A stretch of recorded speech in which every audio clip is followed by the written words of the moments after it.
আসসালামু আলাইকুম প্রিয় দর্শক, আমি ব্যারিস্টার আনোয়ার হোসেন আমন্ত্রণ জানাচ্ছি বাংলা ভিশনের আইন বিষয়ক নিয়মিত অনুষ্ঠান ব্যারিস্টার সিনে। এই অনুষ্ঠানে মূলত আমরা আইন এবং আদালত বিষয়ে কথা বলে থাকি। আজকে আমাদের সাথে কথা বলার জন্য স্টুডিওতে আমন্ত্রিত হয়ে আসছেন ব্যারিস্টার ফিরোজ মোরশেদ। ব্যারিস্টার ফিরোজ, আপনাকে অসংখ্য ধন্যবাদ অনুষ্ঠানে আসার জন্য, and welcome to the programme. আপনার সাথে আমরা ইংলিশ লিগাল সিস্টেমে পড়াশোনা করছেন আইন নিয়ে, এরকম একজন ছাত্রকে আমন্ত্রণ জানিয়েছি, হবু barrister we should say, Sharmin Hossain Sangeeta. Sangeeta, আপনাকেও অসংখ্য ধন্যবাদ অনুষ্ঠানে আসার জন্য, and welcome to the programme. Thank you so much. আপনাকে দিয়ে শুরু করি ব্যারিস্টার ফিরোজ মোরশেদ, আপনার পড়াশোনার জীবন যদি একটু বলেন, কোথায় কোথায় পড়াশোনা করেছেন? ধন্যবাদ আমাকে আমন্ত্রণ জানানোর জন্য। আমার স্কুল এবং কলেজ জামালপুরে, এরপর আমি চলে যাই ইউনিভার্সিটি অফ বেডফোর্ডশায়ার, আচ্ছা, লুটন শহরে, যেটা সেখান থেকে আমার এলএলবি সম্পন্ন করে আমি তারপর সিটি ইউনিভার্সিটি লন্ডন, সেখান থেকে বিপিটিসি যেটা এখন বার প্র্যাকটিশনার ট্রেনিং কোর্স, সেটা সম্পন্ন করি এবং লিংকন ইন থেকে কল টু দ্য বার হয়েছে। তো আপনি ল পড়ছিলেন কি ফ্যামিলিতে আইনজীবী কেউ ছিলেন নাকি অন্য কোনো ভাবে ইন্সপায়ার্ড হয়েছেন? না, বিষয়টা এমন না, এটা আসলে আমার বাবার ইচ্ছা ছিল। আচ্ছা, আমার বাবা চেয়েছিলেন আমি লয়ার হব এবং ব্যারিস্টার হব। আচ্ছা, এটাই ছিল একমাত্র কারণ। বাট এই পেশায় এসে আমি দেখলাম যে এটা খুবই পছন্দের একটা জায়গা হতে পারে। মহান পেশা, হওয়ার সুযোগ আছে। সঙ্গীতা, আপনার কাছে আসছে, আপনি কি পড়ছেন? Thank you so much. First of all thank you very much সবাইকে, আপনাকে specially for inviting me to the lovely show of years. এটা আমি অনেকদিন যাবত দেখতাম এবং এখনো দেখি এবং আমি ওটা থেকে ইন্সপায়ার হয়েছি। So thank you so much for calling. আর আমার পড়াশোনা হচ্ছে, যদি স্টার্টিং স্কুল লাইফ বলি তাহলে হচ্ছে ইংলিশ মিডিয়ামেই ছিল। ধানমন্ডিতে সেন্ট জোসেফ ইন্টারন্যাশনাল স্কুল থেকে আমার স্কুলিং লাইফ শুরু। দেন একাডেমিয়াতে ছিলাম, ও লেভেল সিলেবাস শেষ করলাম। দেন হচ্ছে আমার বাইরে যাওয়ার প্ল্যান ছিল মূলত, বাট সেটা একটা টাইমে মানে I had two options, either I will go for doctor বা medical side or for legal side. So after that আমার মনে হলো যে লিগাল সাইডটা বেশি interesting, so I choose that. কেন, আপনি কিভাবে ইন্সপায়ার্ড হলেন? ভালো লাগতো, আমার আর্গুমেন্টিভ বিষয়গুলো খুব ভালো লাগে। আপনার ফ্যামিলিতে আইনজীবী কেউ আছেন না? না, maybe I will be the only one. Barrister Firoz Morshed, আপনার কাছে আসছে একটা পত্রিকার রিপোর্ট পড়ে। হেডলাইনটা হচ্ছে পর্নোগ্রাফির সঙ্গে সম্পৃক্ততার অভিযোগে বাংলাদেশি যুগল গ্রেফতার। রিপোর্টটা আমরা টিভি স্ক্রিনে দেখতে পাচ্ছি। এটা হচ্ছে 2024 সাল থেকে তারা আন্তর্জাতিক প্ল্যাটফর্মে ভিডিও প্রকাশ করতে থাকে ওরা, এবং ওরা আমাদের যারা নতুন আছে, নতুন জেনারেশন, এদেরকে খুব উৎসাহিত করছিল আর কি। তো এই পর্নোগ্রাফির বিষয়ে বাংলাদেশের কি আইন আছে এবং থাকলে কি শাস্তি কি আছে, যদি একটু বলেন। 2012 সালে এই পর্নোগ্রাফি নিয়ন্ত্রণের জন্য একটি আইন করা হয়, পর্নোগ্রাফি নিয়ন্ত্রণ আইন 2012। এই আইনের আওতায় এই পর্নোগ্রাফি উৎপাদন, পর্নোগ্রাফি সরবরাহ, পর্নোগ্রাফি প্রচার প্রসার, বা কাউকে যদি চুক্তিবদ্ধ হয় কোথাও, যদি এটা কাউকে ইন্সপায়ার করে, বা এই পর্নোগ্রাফির মাধ্যমে যদি কারো মান সম্মানের হানি ঘটায়, সেই ক্ষেত্রে এই পর্নোগ্রাফি নিয়ন্ত্রণ আইন 2012-তে আপনার আশ্রয় লাভের সুযোগ আছে। আপনি চাইলে এই আইনের 8 ধারায় মামলা করতে পারেন, এবং সেক্ষেত্রে সর্বোচ্চ 7 বছর কারাদণ্ড এবং 2 লক্ষ টাকা পর্যন্ত জরিমানার বিধান আছে। তো বাংলাদেশে এই পর্নোগ্রাফি কি এখন, আপনার জানা মতে, যদি না জানেন সেটা ডিফারেন্ট, এটা কি এখন ঠিক আছে, কন্ট্রোলিং পর্যায়ে নাকি না এটা ভয় পাওয়ার রূপ নিচ্ছে? আমার মনে হয় এটা ভয় পাওয়ার পর্যায়ে চলে গেছে। তাই নাকি? এটা বিভীষিকার দিকে চলে যাচ্ছে দিন দিন, কারণ যেহেতু ইন্টারনেট আমাদের দেশে এখন পর্যন্ত অনিয়ন্ত্রিত এই অর্থে এই জেনারেশনের গার্ডিয়ানরা তারা হয়তো ইন্টারনেটের প্রপার যে ইউজটা তারা এখনো সেটা অ্যাডপ্ট করতে পারেন নাই। ফলাফল এই জেনারেশন ইন্টারনেট অ্যাক্সেসটা পাচ্ছে একেবারে ফ্রি ওয়েতে। তারা এখানে কি করছে বা কোথায় সময় কাটাচ্ছে, কোন সাইটগুলোতে ঘুরছে, এইটা বাবা মায়ের কোনো নিয়ন্ত্রণ নেই। আর আমরা শারীরিক স্বাস্থ্যের প্রতি যতটুকু আমরা সচেতন, দেখা যাচ্ছে মানসিক স্বাস্থ্যের প্রতি কিন্তু আমরা সচেতন নয় একেবারেই। এই পর্নোগ্রাফির বিস্তারের সাথে কিন্তু মানসিক স্বাস্থ্যের একটা সম্পর্ক আছে, সেদিকে আমাদের খেয়াল রাখা কিছুটা প্রয়োজন বলে আমি মনে করি। আচ্ছা, আপনি তো ক্রিমিনাল প্র্যাকটিশনার, তো মামলা, সাধারণ মানুষজন মামলা করতে চায়, তার তো ইচ্ছা করলে কোর্টে মামলা করতে পারে, থানায়ও মামলা করতে পারে। আসলে কোন মামলাগুলো কোর্টে করতে পারবে, কোনগুলা থানায় করবে, যদি একটু সাধারণ ভাষায় যদি বলেন। জি, ধন্যবাদ আপনাকে। আমাদের কোড অফ ক্রিমিনাল প্রসিডিওর 1898 সালের যে আইনটা, সেই আইনের সেকেন্ড শিডিউলে এটা একটা বিস্তারিত অপরাধের বিবরণ দেওয়া আছে। এই অপরাধগুলোর মধ্যে কোন অপরাধগুলো আমলযোগ্য হবে, কগনিজেবল হবে, আর কোন অপরাধগুলো নন কগনিজেবল বা আমল অযোগ্য হবে তার একটা তালিকা দেওয়া আছে। আচ্ছা, এই তালিকা অনুসারে যে অপরাধগুলো আমলযোগ্য সেই অপরাধগুলোর ক্ষেত্রে এই আইনের 154 ধারায় একজন ক্ষতিগ্রস্ত ব্যক্তি সরাসরি থানায় এই অপরাধের সংবাদ জানিয়ে একটা মামলা শুরু করতে পারেন। আর থানা যদি কোনো কারণে সেই মামলা নিতে অস্বীকৃতি জানায় বা সেই মামলাটি যদি অআমলযোগ্য প্রকৃতির হয়, সেই ক্ষেত্রে তার যে অধিক্ষেত্র জুরিসডিকশনের যে ম্যাজিস্ট্রেট কোর্ট আছে সেখানে গিয়ে তাকে মামলাটা করতে হবে। আচ্ছা, আমি ম্যাজিস্ট্রেট সম্পর্কে বলছিলাম, সাধারণ মানুষ দেখে যে ম্যাজিস্ট্রেট কোর্ট আছে, ম্যাজিস্ট্রেটরা বিচার করেন। আবার কোনো ম্যাজিস্ট্রেটকে আমরা দেখি যে রাস্তাঘাটে হেঁটে হেঁটে আপনার মোবাইল কোর্টও চালান। তফাৎটা কি আসলে যদি একটু বলেন? আমাদের মূলত ম্যাজিস্ট্রেট হয় 3 প্রকার। আচ্ছা, একটা হচ্ছে বিচারিক ম্যাজিস্ট্রেট, যারা জুডিশিয়াল সার্ভিস কমিশন থেকে পরীক্ষা দিয়ে পাশ করে বিচারিক আদালতগুলোতে বসেন। রাইট। দ্বিতীয় প্রকার আরেকটা হচ্ছে নির্বাহী ম্যাজিস্ট্রেট। আচ্ছা, তারা সাধারণত বিসিএস পরীক্ষায় উত্তীর্ণ হয়ে অ্যাডমিন ক্যাডারে অথবা বিভিন্ন সরকারি স্বায়ত্তশাসিত প্রতিষ্ঠানে দেখা যাচ্ছে তারা কর্মকর্তা হিসেবে দায়িত্ব পালন করছেন।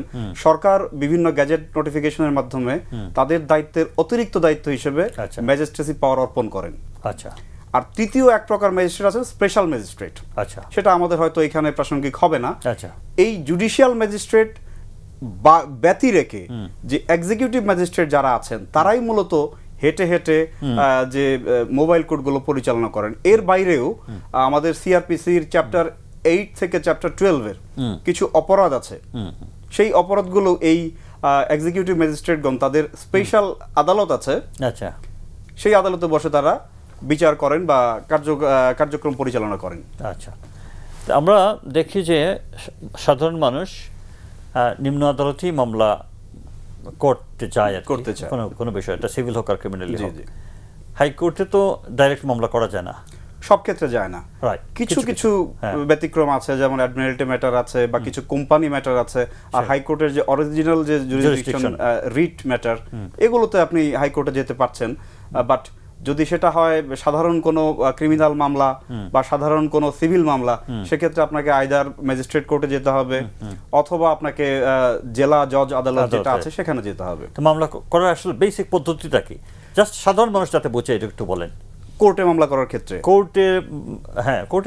কোর্টে মামলা করার ক্ষেত্রে সেক্ষেত্রে আপনার যে অভিযোগটা আছে, যদি সেটা ক্রিমিনাল মামলা হয় তাহলে সেটা একটা নালিশ আকারে লিখে এই কোর্টের যে বেঞ্চ অফিসার আছেন তার কাছে জমা দিতে হবে, যেটাকে আমরা পেশকার বলি। আচ্ছা, তার কাছে এটা জমা দিতে হবে।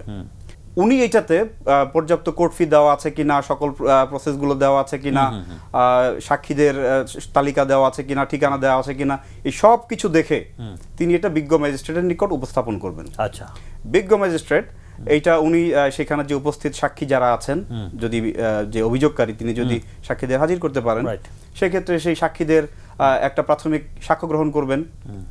বাদী যিনি আছেন, অভিযোগকারী যিনি আছেন, তার একটা সাক্ষ্য গ্রহণ করবেন।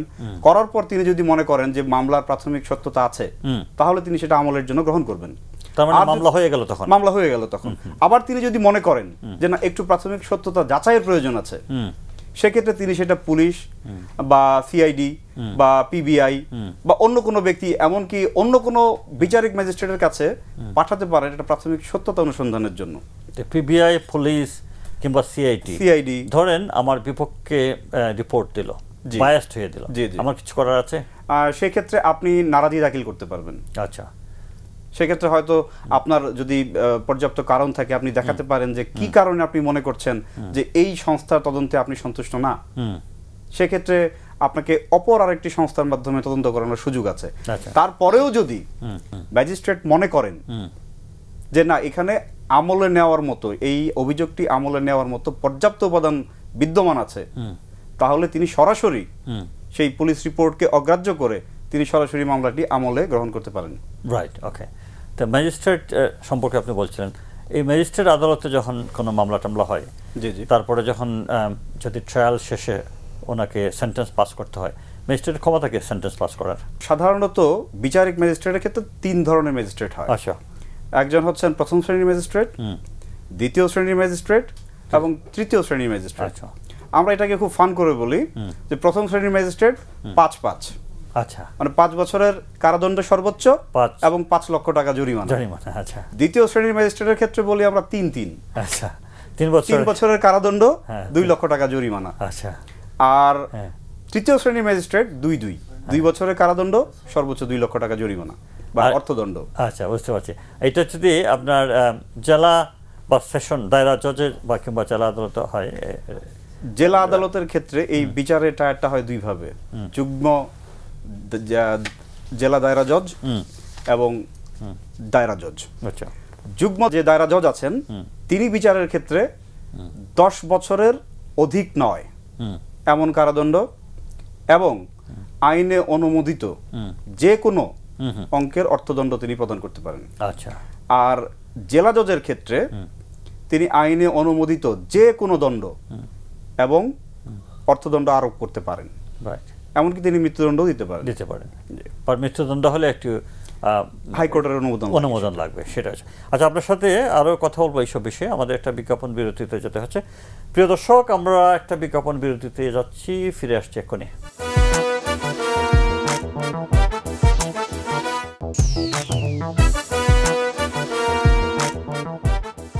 প্রিয় দর্শক, ফিরে আসলাম বিজ্ঞাপন বিরতি থেকে। ব্যারিস্টার ফেরোজ মোর্শেদ, আপনার সাথে কথা বলছিলাম ক্রিমিনাল ল নিয়ে। আরেকটা প্রশ্ন এই বিষয়ে, সাধারণ মানুষ 144 নিয়ে কথা বলে, কিন্তু 144 দ্বারা জারি হয়ে গেছে, সবাই বলে না? জি। তো আসলে এটা কি, একটু যদি বিস্তারিত বলেন।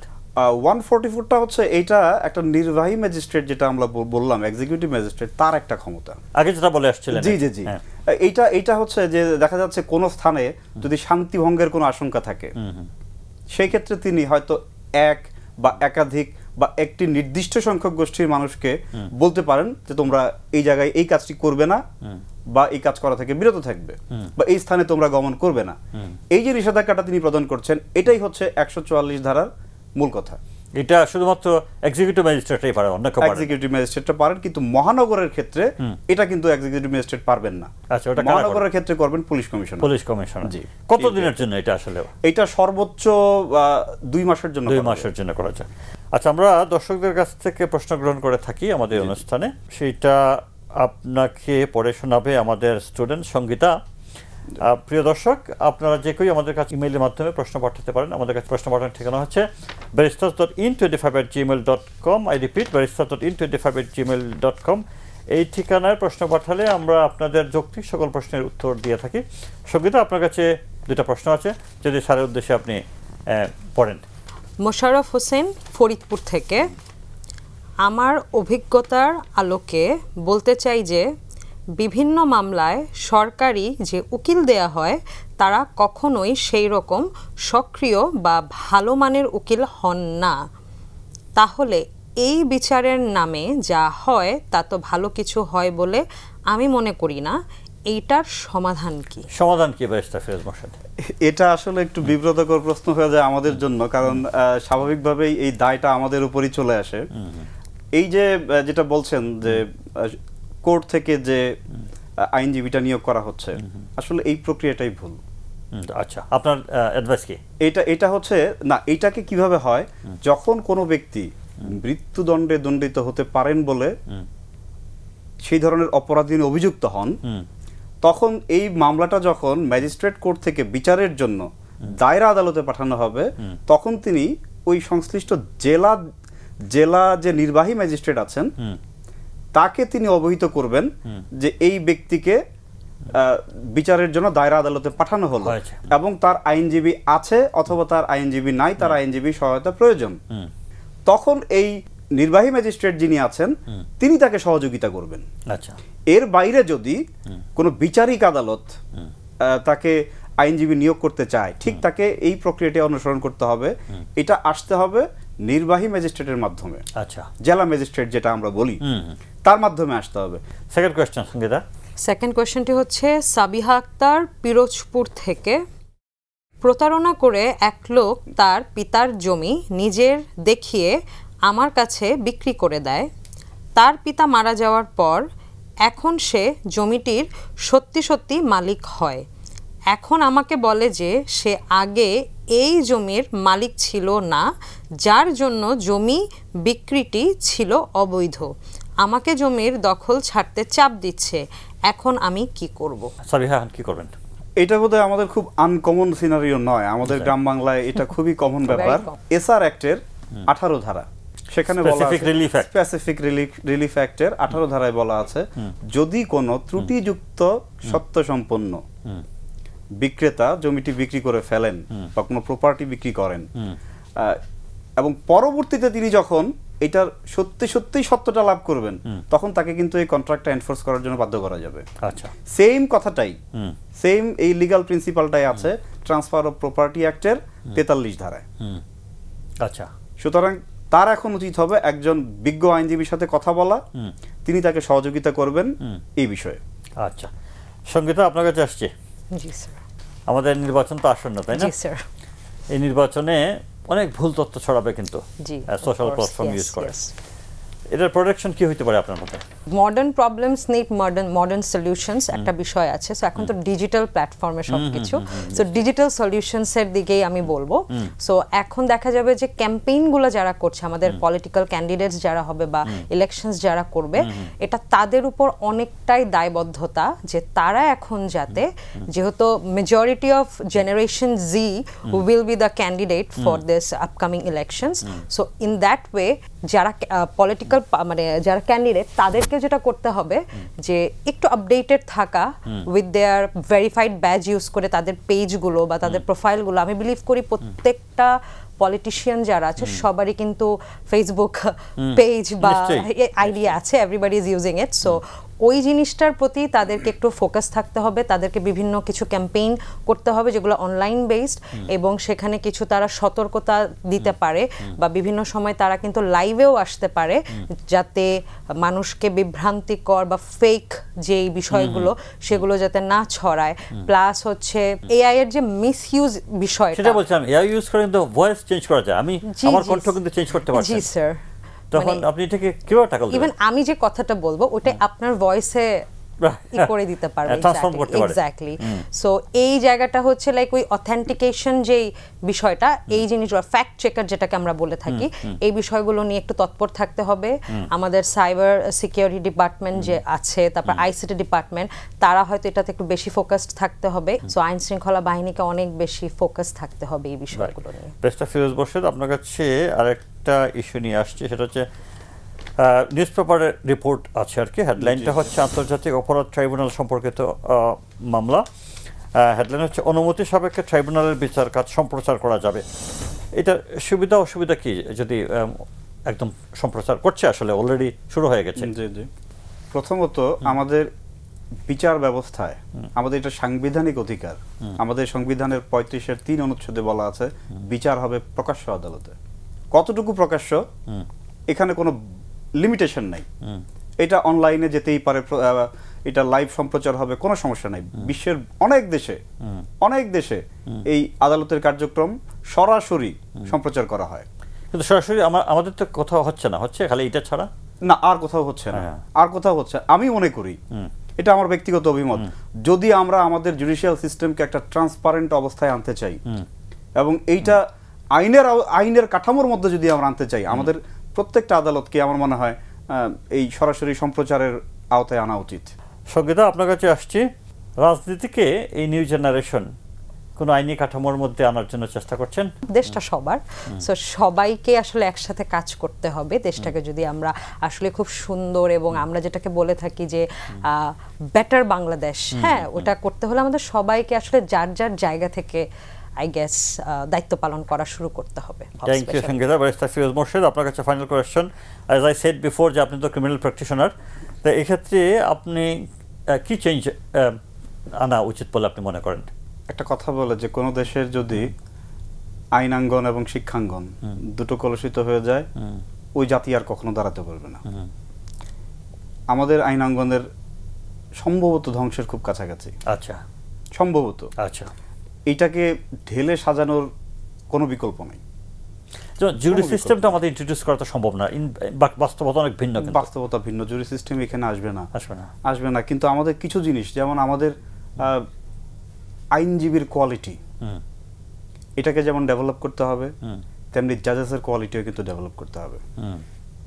আমরা শুধুমাত্র কাগজে কলমে বই পুস্তকে যে আইনের বিভিন্ন বড় বড় তত্ত্বগুলো পড়ে আসছি, সেটা যদি আদালত এবং আদালত প্রাঙ্গণে ব্যবহার না হয়, তাহলে কিন্তু আসলে খুব একটা যে বেনিফিটেড হব আমরা, আমার মনে হয় না।